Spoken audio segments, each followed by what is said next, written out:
Hi friends, welcome to home season with love. எல்லோரும் சந்தோஷமாகவும் ஆரோக்கியமாகவும் இருக்கீங்க அப்படின்னு நான் நம்புகிறேன். 1 வீக் மேலே ஆகிப்போச்சா வீடியோ. எப்பவும் போல் எக்ஸ்கியூஸ் தான். ஒவ்வொரு வாரமும் ஏதோ ஒரு ரீசன் சொல்கிற மாதிரி அந்த வாரம் கொஞ்சம் வேலை ஜாஸ்தியாக இருந்தது. உட்காந்து எடிட் பண்ணலான்னு நினைப்பேன், அப்புறம் ஒரு லேசினஸ் வந்துடும். அப்படி தான். ஸோ சண்டே உட்காந்து எடிட் பண்ணிவிட்டு நேற்று வாய்ஸ் ஓவர் கொடுத்துட்டு இன்றைக்கி போடுறதுக்கு டைம் கிடச்சிது. அதுவும் பார்த்திங்கன்னா ரொம்ப சின்ன வீடியோவாக போயிடுச்சு. ஸோ அன்னைக்கு காலையில் பாப்பா மித்துக்குட்டி 2 பேருமே ஸ்கூலுக்கு கிளம்பிட்டாங்க. அதுக்கப்புறம் எப்பவும் போல் நம்மளோட ரொட்டீன் ஸ்டார்ட் ஆயிடுச்சு. அடுத்த நாள் ட்ராவல் இருந்தது, சென்னை போக வேண்டியது இருந்தது. ஸோ அதுக்கு முன்னாடி இவங்களுக்கு வேண்டியதெல்லாம் கொஞ்சம் செஞ்சு வச்சிடலாம் அப்படின்ட்டு அதான் பண்ணினேன். முந்தின நாள் கொஞ்சம் நிலக்கடலை கிடச்சிது. ஸோ 2 பாதியை மட்டும் வேக வச்சுட்டு மீதியை உள்ளே வச்சுட்டேன். இது மித்துக்கு ரொம்ப பிடிக்கும். ஆக்சுவலாக ஸ்கூலில் ஃபஸ்ட்டு பிரேக்குக்கு நம்ம ஸ்நாக்ஸ் கொடுத்து விட வேண்டியதில்லை. ஒரு சுண்டல், அது கூட பால் கொடுப்பாங்க. அந்த பால் அவனுக்கு ரொம்ப பிடிக்குது. அதில் ஏதோ மிக்ஸ் பண்ணி கொடுக்குறாங்க, அது மேடம் கிட்ட கேளு, அதே வீட்டில் பண்ணி கொடு அப்படின்னு சொல்லி கேட்டுகிட்டே இருக்கான். நெக்ஸ்ட் டைம் பிடிஎம் போகும்போது தான் கேட்கணும். ஸோ நிலக்கடலை அவனுக்கு சொல்ல தெரியல.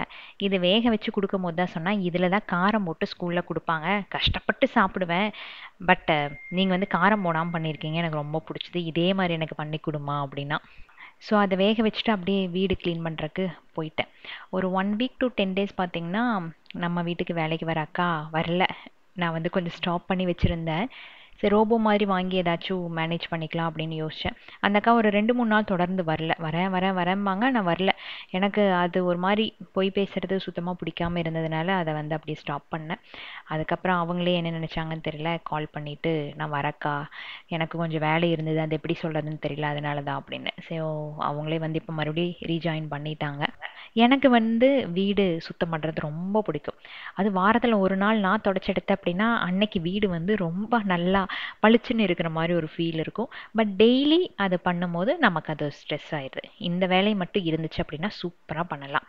இந்த ஆஃபீஸ் டைமுக்கு போகணுமே அப்படிங்கிற ஒரு ஞாபகம் வந்துருச்சு அப்படின்னா இது ஒரு பெரிய வேலையாக தோணுது. ஃபஸ்ட்டு வீட்டை சுற்றி இருக்கிற ஷூஸு, அப்புறம் வீட்டில் இருக்க குஷனு, இது எல்லாத்தையும் எடுத்துகிட்டு வச்சுட்டு அதுக்கப்புறம் தான் மற்ற வேலைகள் பார்க்க முடியும். ஏன்னா மைலோ என்ன பண்ணுன்னா, நைட்டு ஸ்லிப்பர் விட்ட உடனே சாரி எடுத்துகிட்டு போய் ஒன்று ஸ்டாண்டில் இருக்கும், மற்றதெல்லாம் வீட்டை சுற்றி எங்கேயா வீசிடுவான். காலையில் தேடிட்டு இருக்கணும். அப்புறம் இப்போ ரீசன்ட் டைமில் இந்த சோஃபாவில் இருக்க குஷன் அப்படியே தரன்னு இழுத்துட்டு போய் எங்கேயாச்சும் ஒரு பக்கம் பிளான்ட்ஸ்க்கு நடுவில் சிக்க வச்சிரும். காலையில் நம்ம தேடுறதுல அவனுக்கு அப்படி ஒரு சந்தோஷம். அம்மா வீட்டில் இல்லை அப்படின்ட்டு நிறைய பேர் வீடியோஸில் கேட்டிருந்தீங்க கமெண்ட்ஸில். அவங்க ஒரு 10 days பிரேக் எடுக்கட்டும் அப்படின்ட்டு நான் தான் ஊருக்கு அனுப்பி வச்சிட்டேன். கொஞ்சம் ஊர்லேயும் வேலைகள் எல்லாம் இருந்தது. அவங்களும் நல்லது கெட்டதுக்கெல்லாம் போகணும் இல்லையா. ஸோ அப்பா மட்டும்தான் போயிட்டுருக்காரு. அதனால் ஒரு 10 நாள் போயிட்டு வாங்கம்மா அப்படின்ட்டு அவங்களுக்கு ஒரு பிரேக் விட்டாச்சு. நாங்களே இங்கே மேனேஜ் பண்ணிக்குவோம், அது ஒன்றும் ப்ராப்ளம் இல்லை. பட் இருந்தாலும் அம்மா அப்பாவுக்கு அது சுத்தமாக ஏற்றுக்கவே முடியல. கண்டிப்பாக அம்மா இங்கே தான் இருந்தாகணும் அப்படிங்கிற மாதிரி அப்பா சொல்லிட்டாரு. என்னை பொறுத்த வரைக்கும் யாருமே நம்ம கூட கடைசி வரைக்கும் வரப்போகிறது இல்லை. அப்பா கூட அம்மா இருக்கணும் அப்படின்னு தான் நானுமே ஆசைப்பட்றேன். பட் அவங்க 2 பேர்த்துக்கு அது மனசு ஏற்றுக்கவே மாட்டேங்குது.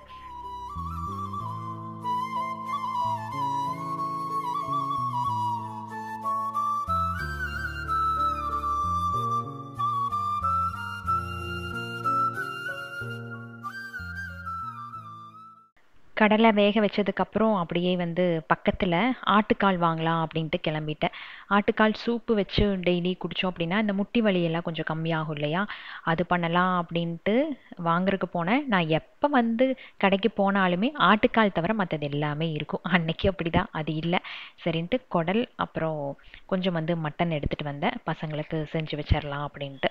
அப்படியே கையோட மைலோவுக்கு கொஞ்சம் மட்டன் வாங்கிட்டு வந்துட்டேன். பெடிகிரி இந்த மாதிரி எதுவுமே கொடுக்கறதில்ல. ரைஸ் நல்லா ஊற வச்சுட்டு அது கூட மஞ்சத்தூள் அப்புறம் இந்த சிக்கன் இல்லைன்னா மட்டன் ஏதாச்சும் போட்டு வெந்ததுக்கப்புறம் நல்லா ஆற வச்சு ஃப்ரிட்ஜில் வச்சுட்டேன் அப்படின்னா ஒரு 3 daysக்கு தாராளமாக வரும். அவனுக்கு வேணுங்கிறப்போ கொஞ்சம் எடுத்து அவனில் வச்சு நல்லா சூடு பண்ணிவிட்டு ஒரு நேரம் தயிர் ஊற்றி வச்சுருவேன். மற்ற நேரம் இந்த சிக்கன் ரைஸ் மட்டும் கொஞ்சம் இளைச்ச மாதிரி இருந்தான். அதனால தான் இந்த சிக்கன் மட்டன் கொஞ்சம் எக்ஸ்ட்ரா கொடுக்க ஆரம்பித்தேன். ஸோ இப்போ சார் நல்லா வெயிட் போட்டுட்டாரு. குடல் ஃபஸ்ட்டு எனக்கு பிடிக்கவே பிடிக்காது. கல்யாணம் ஆனதுக்கப்புறம் ஹஸ்பண்ட் அது விரும்பி சாப்பிடுவார் அப்படிங்கிறக்காக அப்போ சாப்பிட்டு பழகினது தான். இது க்ளீன் பண்ணுறதுக்கு ஒரு பெரிய ப்ராசஸ் அப்படிங்கிறதுனாலயே நான் அடிக்கடி இது செய்ய மாட்டேன். இங்கே நல்லா க்ளீன் பண்ணி தான் கொடுத்துருந்தாங்க. ஜஸ்ட்டு அதை கொண்டு போய் நல்லா சுடுதண்ணியில் போட்டு மஞ்சத்தூள் போட்ட சுடுதண்ணியில் ஒரு 5 to 10 மினிட்ஸ் நல்லா ஊற வச்சு வடிச்சிருங்க.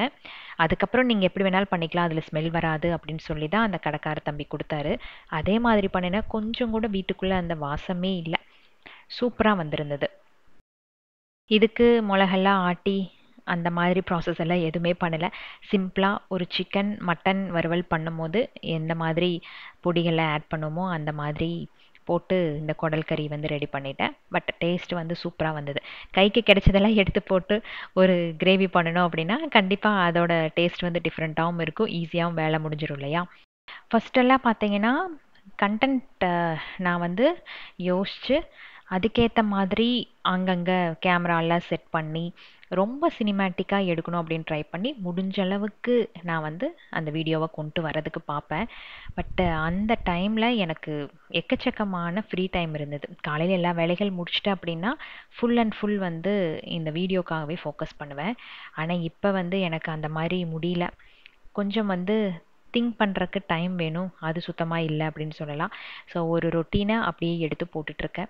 உங்களுக்கு வந்து போர் அடிக்குது அப்படின்னா நீங்கள் ஸ்கிப் பண்ணி பார்த்துக்கோங்க. இது வந்து நான் பேச்சுக்காக சொல்லலை. ஃபஸ்ட்டு இருந்த அளவுக்கு என்னால் இப்போ வந்து கொண்டு வர முடியல, அதுக்கு கொஞ்சம் டைம் எடுக்கும் அப்படின்னு தான் நினைக்கிறேன். ஃபஸ்ட்டெல்லாம் வீடியோ எடுக்கிறது அப்படின்னாலே எனக்கு அவ்வளோ இஷ்டமாக இருக்கும். ஒவ்வொரு தடவையும் வந்து அவ்வளோ ரசித்து ரசித்து எடுப்பேன். கேமரா ஆங்கிள் செட் பண்ணுறது, ஐயோ அதெல்லாம் வந்து இப்போ என்னோட பழைய வீடியோஸ் பார்க்கும்போது எனக்கே ஆச்சரியமாக இருக்குது, நானா இப்படி வீடியோ எடுத்தேன் அப்படிங்கிற மாதிரி. பட் இப்போ இருக்கிற வீடியோ பார்த்திங்கன்னா அதுக்கு அப்படியே நேர் ஆப்போசிட்டாக தான் இருக்குது. சுத்தமாக வந்து டைமே பத்தாத மாதிரி தான் இருக்குது. ஆக்சுவலாக ஜிம்முக்கு போனேன்னு சொன்னேன் இல்லையா, ஒரு நாள் போனேன். அந்த ட்ரெட்மில்ல ஏறி அவங்க வந்து ஒரு ஸ்பீட் வந்து செட் பண்ணாங்க, இந்த அளவுக்கு நீங்கள் பண்ணுங்க, இதுதானே ஃபஸ்ட் டே அப்படின்ட்டு. ஆனால் எனக்கு அது சுத்தமாகவே பத்தவே இல்லை. நான் பாட்டில் இன்க்ரீஸ் பண்ணிட்டு நடந்துகிட்டே இருக்கிற ஓடுற மைண்ட் வந்து எங்கேயோ இருக்குது, எனக்கு நல்லா தெரியுது. என்னால் அதில் கான்சென்ட்ரேட் பண்ணவே முடியல. ஸ்பீடு பத்தலைன்ட்டு அதை வச்சுட்டே தான் இருக்கேன். எங்கேயோ ஒரு இடத்துல தப்பு நடக்குது அப்படின்ட்டு எனக்கு நல்லாவே தெரியுது. 11:30க்கு ஆஃபீஸ் போகணும், அதுக்கப்புறம் அங்கே என்ன வேலைகள் இருக்குது, நெக்ஸ்ட்டு இவங்க கால் பண்ணுவாங்களே இவங்களுக்கு என்ன ஆன்சர் பண்ணுறது, இந்த மாதிரி மைண்டில் ஓடிட்டே இருக்குது. அடுத்தடுத்து வேலைகள் இருந்துகிட்டே இருக்கோ தவிர எந்த இடத்துலையும் பிரேக் எடுக்கிறதுக்கு வாய்ப்பே இல்லை அப்படிங்கிற மாதிரி லைஃப் வந்து போயிட்டு இருக்கிறதுனால இதில் என்னால் கான்சென்ட்ரேட் பண்ண முடியல. சரி ஓகே, இதுக்கு வந்து ஒரு பிரேக் விட்டுக்கலாம். ஃபஸ்ட்டு நாம் எல்லா வேலைகளையும் முடிச்சுட்டு கொஞ்சம் ரிலாக்ஸ் ஆனதுக்கப்புறம் நமக்காக டைம் கிடைக்கும் போது இதுக்கு முடிஞ்சால் வரலாம் அப்படின்ட்டு அன்னையோடு அதை வந்து ஸ்டாப் பண்ணிட்டேன். ஸ்ட்ரெஸ்ஸாக இது எதுக்கு அப்படிங்கிற மாதிரி தான் எனக்கு தோணுச்சு. சரி, குடல் கறிக்கு வந்து கொஞ்சம் தேங்காய் ஊற்றி அதில் நமக்கு பிரியாணிக்கு போட வேண்டிய மசாலாலாம் கொஞ்சம் போட்டுட்டு சின்ன வெங்காயத்தை நல்லா பொடி பொடியாக நறுக்கி அதில் ஆட் பண்ணிவிட்டேன். கறிவேப்பிலை, பச்சை மிளகா, அது கூட குடல், மஞ்சத்தூள், வரமிளகாய் தூள், மல்லித்தூள், கறி மசால் தூள் இதெல்லாத்தையும் போட்டுட்டு நான் வந்து கொஞ்சம் ஃப்ரை பண்ணிவிட்டு தேவையான அளவு உப்பு, தண்ணி, இறக்கும் போது கை நிறைய தேங்காய் பூ போட்டு இறக்கியாச்சு. அவ்வளோதான், குடல் வந்து பெரட்டி குடல் பெரட்டல் வந்து ரெடி ஆயிடுச்சு. இதில் வந்து இஞ்சி பூண்டு விழுது ஆட் பண்ணும், அது நான் சொல்லாமல் விட்டுட்டேன். இது ஒன்றும் பெரிய ரெசிபி இல்லை, பட் பிகினர்ஸ் யாராச்சும் இருந்தீங்க அப்படின்னா சிம்பிளாக பண்ணணும் அப்படின்னா இது யூஸ்ஃபுல்லாக இருக்கும். இஞ்சி பூண்டு விழுது வந்து அம்மா அரைச்சி வச்சுட்டு போனாங்க. மஞ்சத்தூள், பச்சை மிளகாய், கொஞ்சம் எண்ணெய், உப்பு போட்டு. ஸோ அது வந்து அப்படியே பாக்ஸில் இருந்தது. யூஸ்வலாக நான் வந்து இந்த மாதிரி க்யூப்ஸ் ஆட்டம் பண்ணி ஃப்ரிட்ஜில் வச்சுருவேன். அப்போ வந்து இது நான் பண்ணுறது தப்பு அப்படிங்கிற மாதிரி தான் தோணுச்சு. ஆனால் இப்போ இது ரொம்ப யூஸ்ஃபுல்லாக இருக்குது. ஸோ இதில் வந்து ஸ்டோர் பண்ணி வச்சுட்டேன் அப்படின்னா எனக்கு டெய்லியும் மோஸ்ட்லி நான்வெஜ் இருக்கும் இல்லையா, அதில் ஒரு க்யூப் எடுத்து போட்டாலே 1 வீக்கு கூட வராது. ஸோ அந்த மாதிரி வந்து ரெடி பண்ணி வச்சுக்கிறது. நிறையா நியூ சப்ஸ்கிரைபர்ஸ் வந்து நம்ம சேனலில் இருக்கீங்க. ஸோ அவங்களுக்கு வந்து நான் சொல்கிறேன், ஒர்க்கிங் உமன் ஆகட்டும் இல்லை நம்மளாட்ட வீட்டில் இருக்கிறவங்களாகட்டும் யாராக இருந்தாலும் இந்த மாதிரி ரெடி பண்ணி வச்சிட்டிங்க அப்படின்னா 1 வீக் உங்களுக்கு ப்ராப்ளம் இல்லாமல் இருக்கும். இதில் ஆயில் அப்புறம் இது மஞ்சத்தூள், இது ரெண்டுமே வந்து நேச்சுரல் ப்ரிசர்வேட்டிவ். ஸோ நீங்கள் பயந்துக்கவே வேண்டாம். ஸ்டோரில் வாங்கி நம்ம யூஸ் பண்ணுறதை விட வீட்டில் வீக்லி ஒன்ஸ் இந்த மாதிரி ரெடி பண்ணி வச்சிட்டோம் அப்படின்னா மோஸ்ட் ஆஃப் த ரெசிபிஸ் இஞ்சி பூண்டு விழுது இல்லாமல் நம்ம ரெடி பண்ண மாட்டோம். ஸோ அதுக்கு வந்து இதில் 1 க்யூப் இல்லை 2 க்யூப் நம்மளோட ரெசிபிக்கு ஏற்ற மாதிரி யூஸ் பண்ணிட்டிங்கன்னா 1 வீக்குக்கு உங்களுக்கு கரெக்டாக இருக்கும்.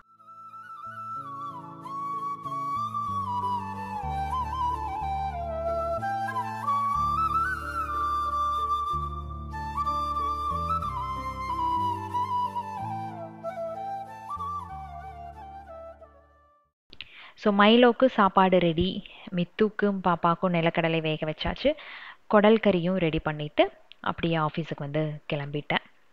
ஸோ ஆஃபீஸ் போயிட்டு வீட்டுக்கு வந்ததுக்கப்புறம் வேலை கரெக்டாக இருந்தது. ஈவினிங் என்னால் vlog எடுக்க முடியல. அடுத்த நாளைக்கு தேவையான பேக்கிங், கொஞ்சம் எடிட்டிங் வேலை, அப்புறம் ஆஃபீஸ் வேலை இதெல்லாம் முடிச்சுட்டு காலையில் கொஞ்சம் சீக்கிரமாகவே எழுந்திருச்சு சென்னைக்கு கிளம்பிட்டேன். நைட்டு வந்து கிளம்ப முடியல. அதனால காலையில் ஒரு ட்ரெயினில் தான் வந்து புக் பண்ணி கிளம்புனேன். திருநெல்வேலியிலேருந்து டைரெக்டாக ட்ரெயின் சென்னைக்கு அந்த டைமுக்கு இல்லை. ஸோ திருநெல்வேலியிலேருந்து மதுரை, மதுரை டு சென்னை.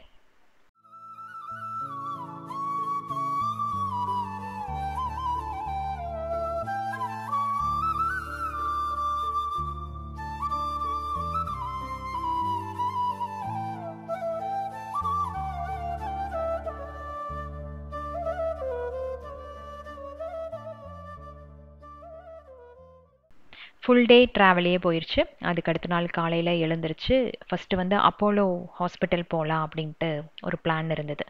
ஏன்னா கொஞ்சம் வந்து டாக்குமெண்ட்ஸ் எல்லாம் இன்னுமே பெண்டிங். அங்கே வச்சுட்டு அப்படியே கிளம்புனது தான்.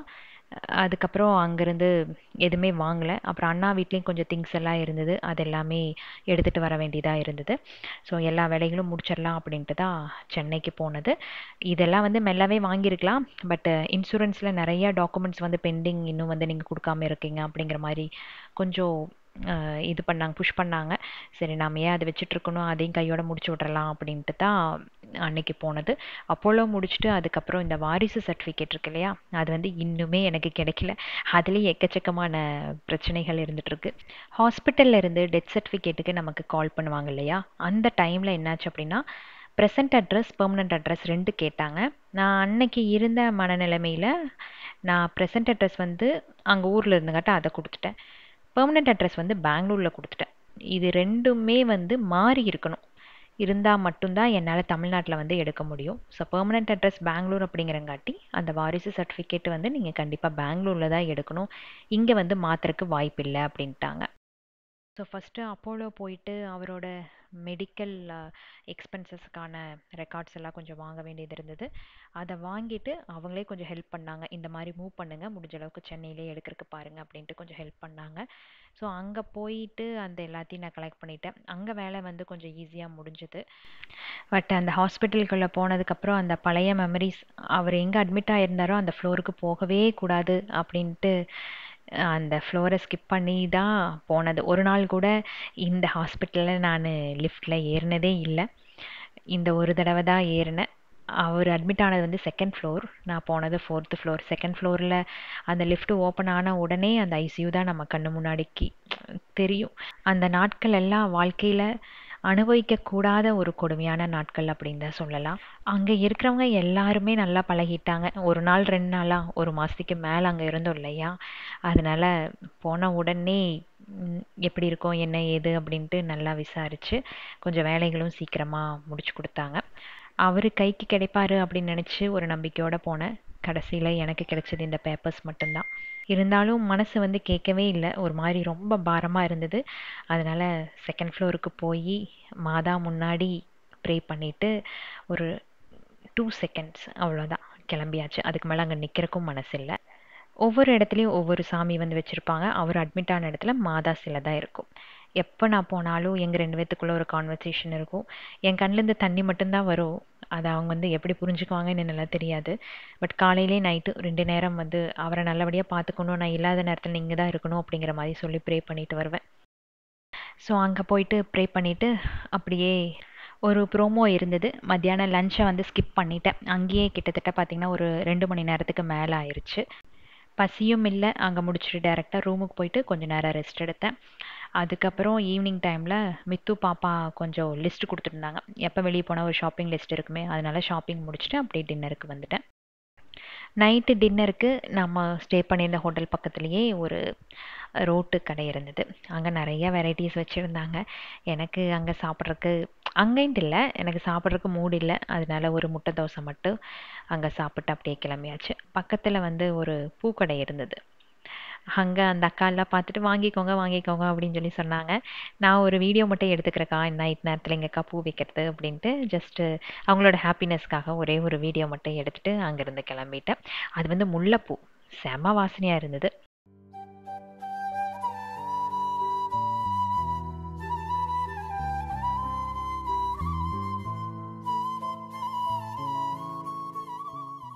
இது வந்து அடுத்த நாள் காலையில் எடுத்தது. டைரெக்டாக அப்போலோ போயிட்டு அங்கே கொஞ்சம் டாக்குமெண்ட்ஸ் எல்லாம் தேவைப்பட்டது. அதாவது அங்கே இருந்து அவர் வந்து ஊருக்கு ஷிஃப்ட் பண்ணோம் இல்லையா, அந்த ஆம்புலன்ஸோட ரெக்கார்டெல்லாம் வேணும்னு சொல்லியிருந்தாங்க. அது வாங்கிட்டு அப்புறம் தான் இ சேவை மையத்துக்கு வந்து போயிருந்தேன். இங்கே வந்து அவங்க எவ்வளவோ ட்ரை பண்ணாங்க. ஆனால் என்னாச்சுன்னா ரேஷன் கார்டு ஒன்று தான் வந்து எங்களுக்கு ப்ரூஃப் இருக்குது. ஊரில் ஒரு ப்ரூஃப் காட்டணும் இல்லையா. ஹஸ்பண்ட் என்ன பண்ணார் அப்படின்னா, இந்த சம்பவம் நடக்கிறதுக்கு ஒரு 6 மாதத்துக்கு முன்னாடியே என்னோட நேம் எல்லாத்தையுமே, அதாவது இனிஷியல் எல்லாத்தையுமே வந்து அப்பா பேர்லேயே மாற்றி விட்டுட்டார். ஸோ அவரோட இனிஷியல் எதுலேயுமே இல்லை, எல்லாம் ஒரே மாதிரி இருக்கும் அப்படின்ட்டு அதை மாற்றிட்டாரு. அப்புறம் அவருக்கு ப்ரூஃப் ஒன்று தான் இருந்தது ஊரில் இருக்கிறதுக்கு, அது வந்து இந்த ரேஷன் கார்டு. ஆக்சுவலாக அந்த ரேஷன் கார்டு வச்சு தான் பெர்மனெண்ட் அட்ரஸை மாற்றிடலாம் அப்படின்ட்டு நான் போனது. ஆனால் என்னாச்சுன்னா அதில் என்னோட பேர் இல்லை. அது அங்கே போனதுக்கப்புறம் தான் தெரிஞ்சுது. ஸோ நபர் வந்து 3ன்னு போட்டிருக்காங்க, மித்து பிறக்கறதுக்கு முன்னாடி எடுத்தது. ஆனால் இப்போ பார்த்தீங்கன்னா அந்த நபரில் ஹரிஷ்மிதா பேர் அவரோட பேர் இருக்குது, பட் என் பேர் வந்து அதில் இல்லை. அதை நாங்கள் கவனிக்காமையே விட்டுட்டோம். ஸோ இது வந்து வேலிடாக இல்லைம்மா, நீங்கள் வந்து பெங்களூரில் போய் சேஞ்ச் பண்ணிக்கிறதா பெஸ்ட்டு அப்படின்னு சொல்லிட்டாங்க. ஸோ போன வேலை சுத்தமாக எதுவுமே நடக்கலை, எவ்வளவோ ட்ரை பண்ணியும் ஃபெயிலியர் ஆகி போச்சு. சரி பெங்களூரில் போய் முடிச்சுக்கலாம் அப்படின்ட்டு சென்னை ட்ரிப்பை அன்னைக்கே முடிச்சுட்டு ஊருக்கு கிளம்பிட்டேன். ஸோ இந்த வீக் யார் யார் பர்த்டே செலிப்ரேட் பண்ணுறாங்கன்னு பார்க்கலாமா. தேவர், விக்னேஷ், ஐஸ்வர்யா, ஆத்திரன், திவ்யஸ்ரீ, ஹர்ஷிதா, பிரவீன், அனாமிகா, ரித்விக், அவனேஷ். இதில் பர்த்டே செலிப்ரேட் பண்ணுற அனைவருக்குமே இனிய பிறந்தநாள் தின நல்வாழ்த்துக்கள். இன்று போல என்றுமே சந்தோஷமாகவும் ஆரோக்கியமாகவும் வாழணும். ஸோ விலாகோட எண்டுக்கு வந்துட்டு ரொம்ப ரொம்ப குட்டி விலாகாக போயிடுச்சு. 2 நாள் எடுத்ததுலேயே 16 மினிட்ஸ் தான் வந்திருக்கு. ரொம்ப ரஷ்ஷாக போகிறதுனால அப்படி. ஸோ நெக்ஸ்ட் வீக் வந்து கண்டிப்பாக ஒரு நல்ல வீடியோட உங்களை நான் சந்திக்கிறேன். Keep supporting me. Thanks for வாட்சிங்.